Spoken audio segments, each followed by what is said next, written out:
अच्छा ये बताओ, ये शेर पर क्यों बैठी हैं दुर्गा मैया? क्यों है दुर्गा मैया का वाहन शेर? शेर किसका प्रतीक है?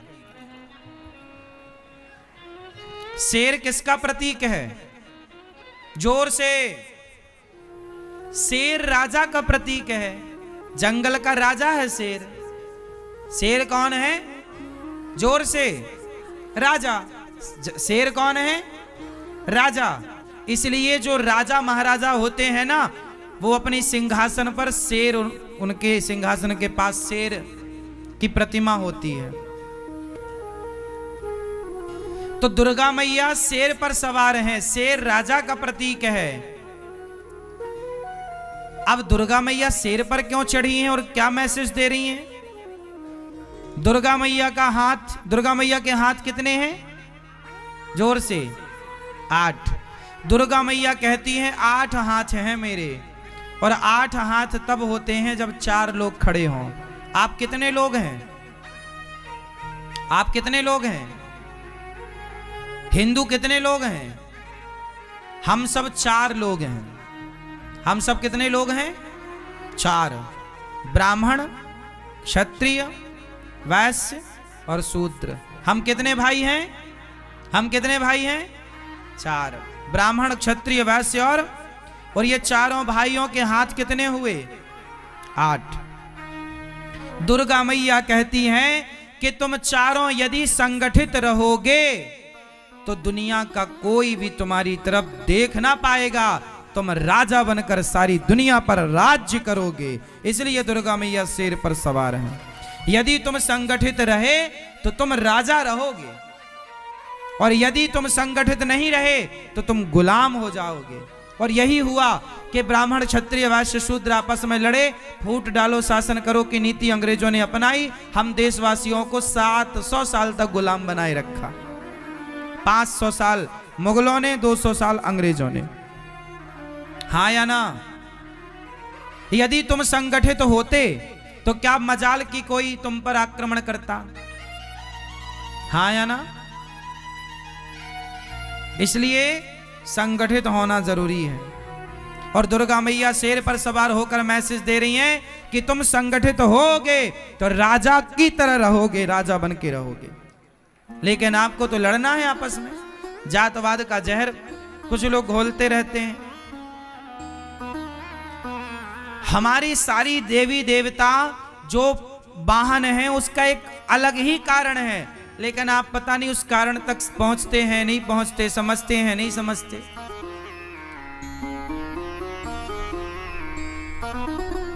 माता सरस्वती का वाहन क्या है? मैया, माता सरस्वती का वाहन क्या है? क्या क्या है भैया? क्यों बैठी हैं माता जी हंस पर? हंस किसका प्रतीक है? नहीं,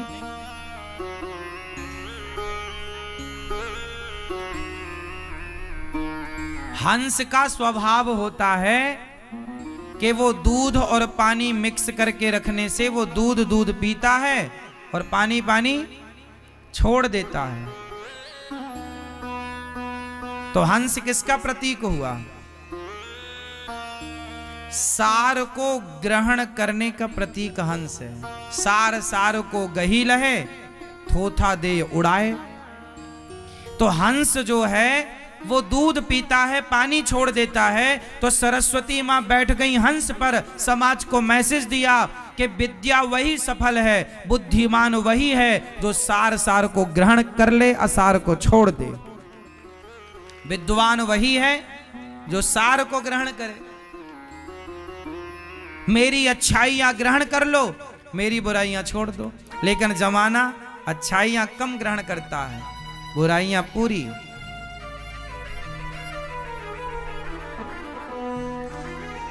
तो हंस पर बैठने के पीछे का मैसेज ये है। गणेश जी चूहे पर बैठे हैं। चूहा क्यों? चूहा किसका प्रतीक है? मैया बताएंगी, गुलाबी मैया, चूहा किसका प्रतीक है? नहीं, ये मैया बताएंगी, हमारी सोने वाली मैया जो जाग गई हैं। बताओ मेरी माँ, ये चूहा किसका प्रतीक है? ये इस तरफ की मैया बताएंगी सारी। चूहा किसका प्रतीक है? ये मैया बताओ, इस तरफ की मैया भैया, चलो बताओ किसके प्रतीक हैं? चूहा, मैया पीछे वाले भक्त बताएंगे चूहा किसका प्रतीक है? तर्क का। चूहा तर्क का प्रतीक, तर्क कुतरता रहता कुछ कुछ कुछ कुछ कुछ, चूहा तर्क का। और गणेश जी किसके प्रतीक हैं? बुद्धि के। गणेश जी है बुद्धि और चूहा है तर्क। तो गणेश जी चूहे पर बैठे हैं। बात ठीक है कि बुद्धि हमेशा तर्क पर ही सवार होती है। बुद्धि हमेशा, गणेश जी बुद्धि के देवता और चूहा तर्क का प्रतीक, तो बुद्धि तर्क पर ही तो सवार होती है ना। तर्क क्या है? माँ ये क्या है? ये तर्क है। बिना तर्क के बुद्धिमान हुए। छोटे छोटे बच्चा ना तर्क करते हैं, ये क्या है माँ, ये क्या है माँ, ये अंगूर ऐसा क्यों होता है? ये मैया माँ ये केले के ऊपर छिलका क्यों होता है ना? ये आग गर्म क्यों होती है? ये चंदा को मामा क्यों कहते हैं? ये तर्क है। बात समझ में आ रही है? समुद्र गहरा क्यों है? ये तर्क है। अब बताओ इस तर्क का उत्तर दो, समुद्र गहरा क्यों है? पानी ठंडा क्यों होता है? ये तर्क है। तो जब तक तर्क मीन्स क्वेश्चन, प्रश्न, आप जब तक तर्क नहीं करेंगे, प्रश्न नहीं करेंगे, तब तक आपका विवेक नहीं बढ़ेगा, बुद्धि। हाँ, इसलिए जिज्ञासु बच्चे अच्छे होते हैं। बच्चों का स्वभाव जिज्ञासु होता। माँ ये क्या है, ये क्या है, ये क्या है, ये क्या है, ये क्या है? माँ बताएगी ये ट्रेन है, ये बस है, ये ट्रेन कैसे चलती है, ये क्या होता है, ये क्या, सब बच्चे पूछते हैं। तो ये तर्क है, जिज्ञासु है, प्रश्न है। बिना जिज्ञासा के आप कुछ नहीं समझ पाएंगे। तो तर्क किस पर सवार है? बुद्धि किस पर सवार है? बुद्धिमान वही जो तर्क जानता है। जैसे मैंने कहा भगवान सब जगह होते हैं, फॉर एग्जाम्पल, जैसे मैंने कहा कि भगवान, तो आपने तुरंत तर्क कर दिया महाराज जी सब जगह होते हैं तो दिखते क्यों नहीं? ये तर्क है।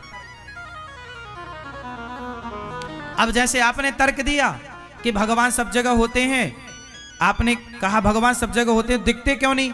आपने ये मेरे से तर्क किया। ये तर्क मतलब ये प्रश्न, आपने प्रश्न पूछ दिया, तर्क किया। अब उसमें मैं दूसरा तर्क दूंगा कि जैसे मिश्री में मिठास होती है पर दिखती नहीं है, उसी तरह भगवान होते हैं दिखते नहीं है। तर्क से तर्क को काट दिया।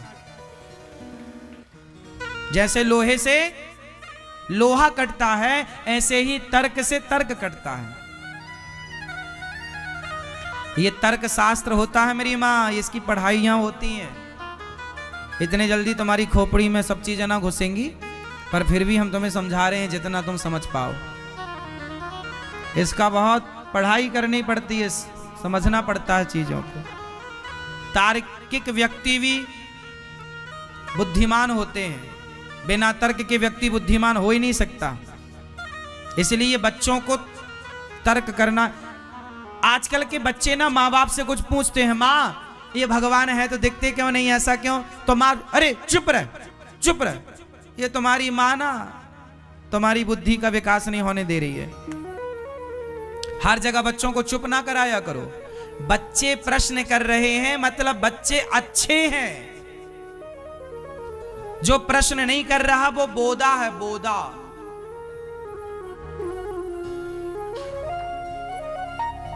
झंडू बाम कुछ नहीं पूछता, कुछ नहीं बोलता, बैठा ऐसे बोलते गांव में, बोदा कहीं का बोदा। वो बच्चे बहुत बुद्धिमान हैं जो बहुत सारे प्रश्न करते हैं। ये ऐसा क्यों? मतलब वो प्रश्न इसलिए कर रहे हैं, वो जानना चाहते हैं। वो क्या चाहते हैं? जानना। लेकिन आप माँ हो, आपको कुछ पता नहीं, बच्चे पूछ रहे हैं माँ ये भगवान दिखते क्यों नहीं है? तो चुप रह, भगवान पे सवाल खड़ा क्यों नहीं खड़ा करेगा? बताओ, उसे समझाओ, उसकी जिज्ञासा है, उत्तर दो। आपका धर्म है उत्तर देना। इसके लिए माँ बाप का सत्संगी होना जरूरी है। जब तुम सत्संग करोगे तो हर प्रश्न का उत्तर दे पाओगे। हम कथा ऐसी सुनाते हैं आपको कि आप हर प्रश्न का उत्तर दे पाओ। आप सुनते रहिए। आप 1 महीना की मेरी क्लास ज्वाइन कर लीजिए, 1 महीना सत्संग कर लीजिए। 1 महीने में आप 80% प्रश्नों के उत्तर देने लग जाएंगे। 1 महीने के अंदर सामान्य जो प्रश्न हैं, जो धर्म आध्यात्म से जुड़े हुए हैं, 1 महीना आप मेरी बातें समझ लीजिए। 1 महीने के अंदर आप इतने मजबूत हो जाएंगे कि आप विधर्मियों के तो हर प्रश्न का उत्तर दे पाएंगे। सत्संग करिए तो। और ये माँ बाप को बहुत जरूरी है। तुम्हारे बच्चे कल को कोई पूछेंगे तुमसे, तुम चुप ना हो जाना। और ना यदि तुमने बच्चों को चुप कराया तो बच्चे कल से कुछ नहीं पूछेंगे तुमसे। फिर क्या होगा? जो उनकी बुद्धि का विकास हो रहा था, तुमने उनकी विकास होती बुद्धि के मुंह में हाथ रख के उसे दबा दिया। उनका क्वेश्चन करना, तर्क करना इतना जरूरी होता है। जितना तार्किक बच्चा होगा उतना बुद्धिमान होगा। लेकिन माँ बाप क्या करते हैं? तू चुप रह। इसके बाद बच्चा समझ गया कि माँ के पास उत्तर नहीं है, इसलिए बच्चे पर तुम्हें बुद्धू भी समझने लगता है। मम्मी तो पागल है, पत्थर की पूजा करती है। अब तुम उसे संतुष्ट नहीं कर पाओगे तो वो तो तुम्हें पागल ही कहेगा। तुम बनी रहो पर कितनी भी बड़ी भक्त। बच्चों को तर्क से काटो। बच्चों के प्रश्न का उत्तर यदि तुमसे नहीं आता तो बच्चों से कहो, बेटा हम तुम्हें गुरुजी के पास लेकर चलेंगे, तुम गुरुजी से पूछना, वो तुम्हारे प्रश्न का उत्तर देंगे। इसी बहाने संतों के पास जाओगे, संत समाधान करेंगे तो बच्चों की श्रद्धा संतों से जुड़ेगी, बढ़ेगी और तुम्हारी भी गरिमा भी बनी रहेगी। अब तुम चुप करा दोगे तो बच्चों का जितना उत्थान होना था, जितनी बुद्धि का तेजी से विकास होना था, सब दब गया, खत्म। अब वो पूछें तो पूछें किससे? हाँ या ना? एक उम्र के बाद फिर बच्चे नहीं पूछते। 10, 12, 15 साल के भीतर भीतर ही सब बच्चे पूछते हैं। 13, 14 साल के बाद फिर बच्चे कुछ नहीं पूछते। हाँ या ना? ये बात सही है कि गलत है? इसलिए बच्चे जो पूछें खुशी खुशी उनके प्रश्न का उत्तर दिया करो और डांटा ना करो बच्चों को।